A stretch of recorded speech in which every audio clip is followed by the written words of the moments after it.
ओम शांति। सुनते हैं अव्यक्त बाप दादा के 5 अप्रैल 70 के महावाक्य। आज की मुरली का सार, सर्व पॉइंट का सार, पॉइंट बनो। आज की मुरली में बाबा ने टीका क्यों लगाया जाता है उसका रहस्य खोला। फिर बाबा बच्चों को पुष्प देते हैं, उसका मतलब क्या है। तीसरा, बाबा ने श्रेष्ठ मणि कौन और मस्तक मणि कौन। और लास्ट बाबा ने कहा बच्चे बाप से भी बड़े जादूगर हैं, कैसे। तो आओ सुनते हैं इन सब राजों को इस मुरली से। 5 अप्रैल 70 की मुरली, सर्व पॉइंट का सार, पॉइंट बनो। सभी सुनने चाहते हो व संपूर्ण बनने चाहते हो। संपूर्ण बनने के बाद सुनना होता होगा ना। पहले है सुनना, फिर है संपूर्ण बन जाना। सर्व पॉइंट का सार व स्वरूप पॉइंट ही बनना है, बिंदी ही बनना है। सर्व पॉइंट का सार भी पॉइंट में आता है तो पॉइंट बनना है। जिसको विस्तार को समाने का तरीका आ जाता है वही बाप दादा के समान बन जाते हैं। जिसको समेटना आता है उनको समाना भी आता है। फिर बाबा ने कहा, जो ग्रुप सामने आया है उनको बाबा ने कहा इसलिए इस ग्रुप को बाप दादा यही नाम दे रहे हैं, होनहार और उम्मीदवार ग्रुप। और यही ग्रुप है जो सृष्टि के सामने अपना असली रूप प्रत्यक्ष करके दिखा सकते हैं। फिर बाबा ने कहा अलंकार कायम होंगे ग्रुप के लिए। बाबा ने कहा अलंकार कायम होंगे तो ललकार होगी। तो बाप दादा आज क्या देख रहे हैं, एक एक भुजा के अलंकार और रफ्तार। क्या बाबा के शब्द एक एक रोंगटे खड़े कर देते। फिर बाबा ने कहा कम समय, अब रफ्तार की बात चली ना तो सुनिए, कम समय और कम बोल लेकिन सफलता अधिक हो। यह भी तरीका सीखना है। सुनना और स्वरूप बन जाना है। सुनना अधिक और स्वरूप बनना कण, ऐसा नहीं सुने तो बहुत और धारण करें एक कण। बाबा ने कहा ऐसा नहीं चाहिए, सुनते जाना और बनते जाना। फिर बाबा ने कहा आवश्यकताओं को सदा के लिए पूर्ण करने के लिए 2 आवश्यक बातें हैं जो बताई। क्या? आज्ञा आकारी और अलंकारी बनना। आकारी और अलंकारी बनने के लिए सिर्फ एक शब्द धारण करना है। वह कौन सा शब्द है जिसमें आकारी अलंकारी दोनों आ जाएं? वह एक शब्द है लाइट। लाइट का अर्थ एक तो ज्योति भी है और लाइट का अर्थ हल्का भी है। तो हल्कापन भी और प्रकाश में भी, अलंकारी भी और आकारी भी, ज्योति स्वरूप भी और ज्वाला स्वरूप भी। फिर बाबा ने हर एक टीचर्स को बाप दादा द्वारा ज्ञान रत्नों की सौगात मिली। तो बाबा ने क्या बोला, टीका क्यों लगाया जाता है। जैसे तिलक मस्तक पर ही लगाया जाता, ऐसे ही बिंदी स्वरूप यह भी तिलक है जो सदैव लगा ही रहे। दूसरा भविष्य का राज तिलक, यह भी तिलक ही है। दोनों की स्मृति रहे, उसकी निशानी ये तिलक है। निशानी को देख नशा रहे। एक तो ये तिलक अविनाशी तिलक बिंदी रूप आत्मा का, आत्मिक स्मृति का, और दूसरा बाबा ने बताया भविष्य राज तिलक। फिर बाबा बच्चों को पुष्प दिया। ये पुष्प क्यों दे रहे हैं? अनेक जन्मों में जो बाप की पूजा की है वह रिटर्न एक जन्म में बाप दादा देता है। हाँ, कितने जन्म बाबा के ऊपर पुष्पम अर्पणम, पुष्प अर्पण करते हैं। हाँ, तो वो किया ना। तो अब बाबा कहते कि तुमने अनेक जन्म पुष्पम अर्पणम। अब बाबा रिटर्न बाप दादा देता है, जो न्यारा होता है वही अति प्यारा होता है। पर यहाँ पुष्प का बाबा अर्थ बताते हैं, कमल पुष्प न्यारा और प्यारा। जो न्यारा होता है वह अति प्यारा होता है। अगर सर्व का अति प्यारा बनना है तो सर्व बातों से जितना न्यारा बनेंगे उतना सर्व का प्यारा। जितना न्यारापन उतना ही प्यारापन। फिर बाबा ने कहा पुरानी दुनिया के आकर्षण से परे जाएंगे, फिर ना चाहते हुए भी आकर्षण मूर्त बन जाएंगे। साकार में होते हुए भी सभी को आकारी देखना है। कि सबको बाबा का प्रैक्टिस ही करो। जो भी आपके अंग संग जो रहते हैं ना, उन्हें ऐसे देखो जैसे प्रकाशमय फरिश्ते शरीर में, आकारी स्वरूप में, और चमकती हुई मणि बिल्कुल स्पष्ट नज़र आ रही है। ये एक प्रैक्टिस कर लेना तो इतना आनंद आएगा, अव्यक्त अवस्था का आप आनंद लेना शुरू कर देंगे। जितना जितना बाप के कर्तव्य में से योगी होते हैं उतना उतना स्नेह, कर्तव्य के सहयोग से स्नेह मिलता है। ऐसा अनुभव है।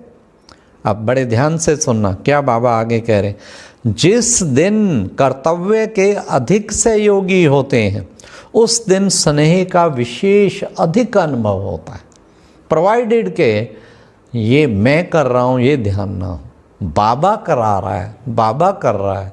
बाबा कितना बड़ा भाग्य है जो आपका कार्य करने के निमित्त बन रहे हैं। तो ये अंदर से स्नेह, जैसे मस्तिष्क में तिलक चमकता है ऐसे सृष्टि में स्वयं को चमकाना है। शक्तियों में विशेष कौन सी शक्ति भरनी है? सहन शक्ति। जिसमें सहन शक्ति कम उसमें संपूर्णता भी कम। जो स्वयं संतुष्ट रहता है और दूसरों को संतुष्ट रखता है उसमें सर्व गुण आ जाते हैं। जो स्वयं संतुष्ट रहता दूसरों को भी संतुष्ट, सब में सब गुण आ जाते हैं। फिर बाबा ने कहा बच्चे बाप से भी बड़े जादूगर हैं। वाह, कैसे बाबा से बड़े जादूगर हैं? बाप से बड़े जादूगर इसलिए जो बाप को जो बनाना चाहें वे बना सकते हैं। हाँ, बाप के लिए गाय न कि जो चाहे सो बना सकते, लेकिन बच्चे जो बनाना चाहें, बच्चे अव्यक्त होते भी व्यक्त में लाते, ये जादूगरी कहेंगे ना। इस दुनिया के बंधनों से मुक्त अव्यक्त, और उसको फिर अपने प्रेम के बंधन में बांध के व्यक्त में ले आए, तो बाबा ने कहा जादूगरी हो गई ना। जितना जो खुद याद मूर्त हो रहता है उतना ही वह औरों को बाप की याद दिला सकते। ये है रिजल्ट, आपके योग की रिजल्ट।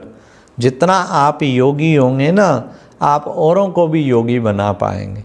अगर खुद का योग नहीं है तो औरों को केवल प्रवचनों से योग नहीं हो सकता है।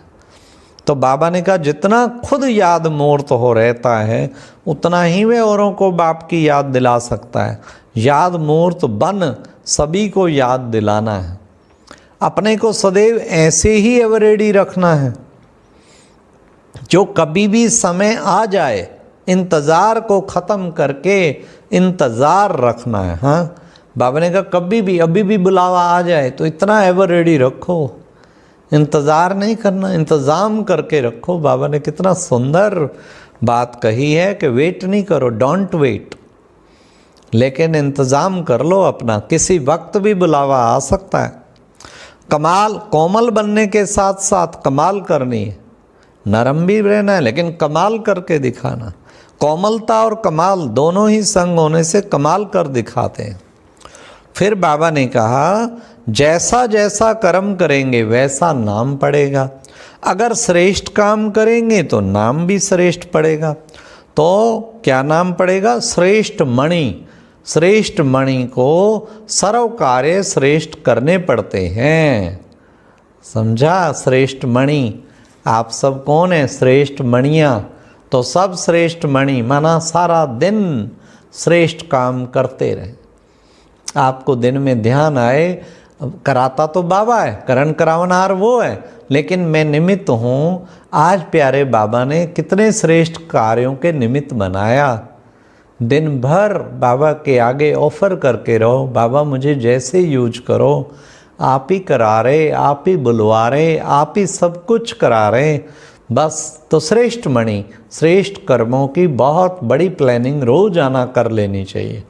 रात को सोएं, इतनी दुआएं मिल रही हो, आज कितने श्रेष्ठ कर्म बाबा आपने कराए, तो इतना बाबा का प्यार मिलेगा, इतना सुख, और जिनको सुख देने के निमित्त बनते हैं ना, इतनी दुआएं उनकी मिलेंगी और आपको लगेगा दुआओं के एरोप्लेन में आप उड़ते हुए ऊपर जा रहे हैं।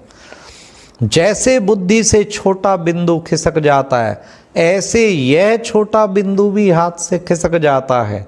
जितना जितना अपने देह से न्यारे, उतना समय बात से भी न्यारे।